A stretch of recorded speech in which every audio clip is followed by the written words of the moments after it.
Welcome back. It's day 2 of our 7-day abs and booty challenge, and today is all about the glutes. So the format for today's workout, it's going to be 10, 10, 10, 10. Basically, you're going to do 10 full extensions of whatever exercise we're doing, and then 10 pulses, 10 full extensions, 10 pulses. So here you can see we're doing a full donkey kick into 10 pulses of the donkey kick. And then after 10 pulses, we're going back into the full donkey kick right here. And then you're going to do 10 pulses to top it off. So this is about time under tension. It's about repetitions in a quick amount of time. And what you're going to do is start all with one leg, and then you're going to go and perform all of the exercises on the second leg. You got 2 beautiful legs. You got to work them. So that's the format for this. It's just going to be 10 minutes and you're doing great. You're already a minute through this workout. So keep on going. And then at the end, of course, we'll catch you for the Christ-like attribute of today, which is meekness. You've got this. Thanks for being here.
great job on today's workout, and it is time for the Christ-like attribute of today, which is meekness.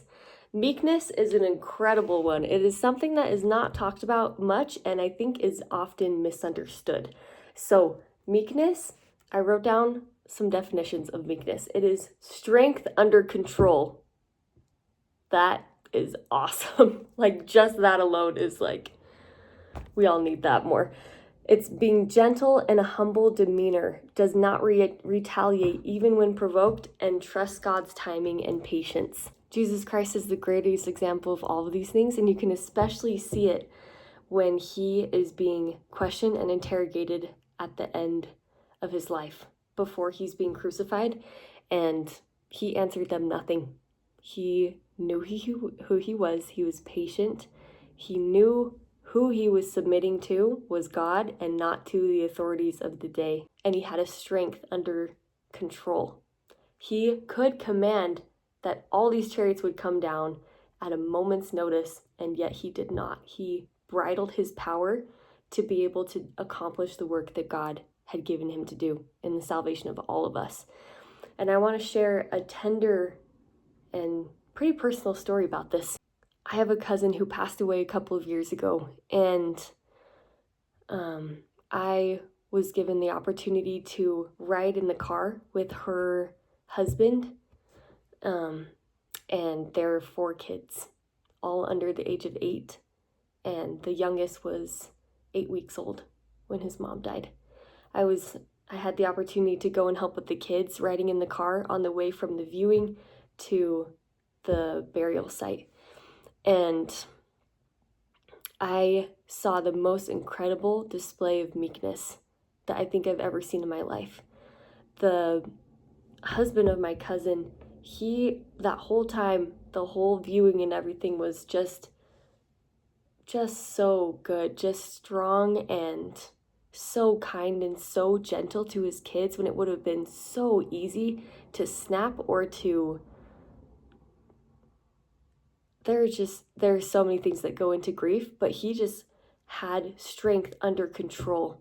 And then that was manifest so clearly in that car ride. His kids, they're so sweet, and they were having a really hard time, of course, but not totally understanding what was going on, and just from being so young. And so on the way to bury his wife, they wanted some normalcy, and they were asking for their dad to turn on music, to turn on How to Train Your Dragon. And he, without a second thought, was just like, yeah, let's turn it on.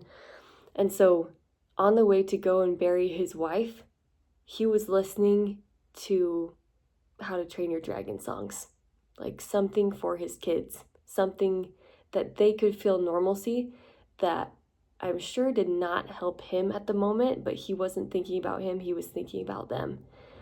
He had strength under control and managed that whole day and this whole situation, really tragic situation of his wife passing away, with incredible grace, incredible meekness. And I've never seen anything like it. It's just incredible example to me of the Christ-like character that comes and that you can see the clearest during the hardest times of life. It was when Jesus was on the cross, when he was suffering for us, when we could see the full measure of his love. And my cousin was just an incredible example to me of meekness that day. And I'll never forget it. So that's what I wanted to share for the examples of meekness in our lives. We have much to live up to, much to be grateful for in these examples of Jesus Christ. And today, think of a way that you can increase your meekness. How can you bridle your strength and have greater control, have greater patience, and greater long-suffering? And of course, thanks so much for being here, and we will see you next time. Bye.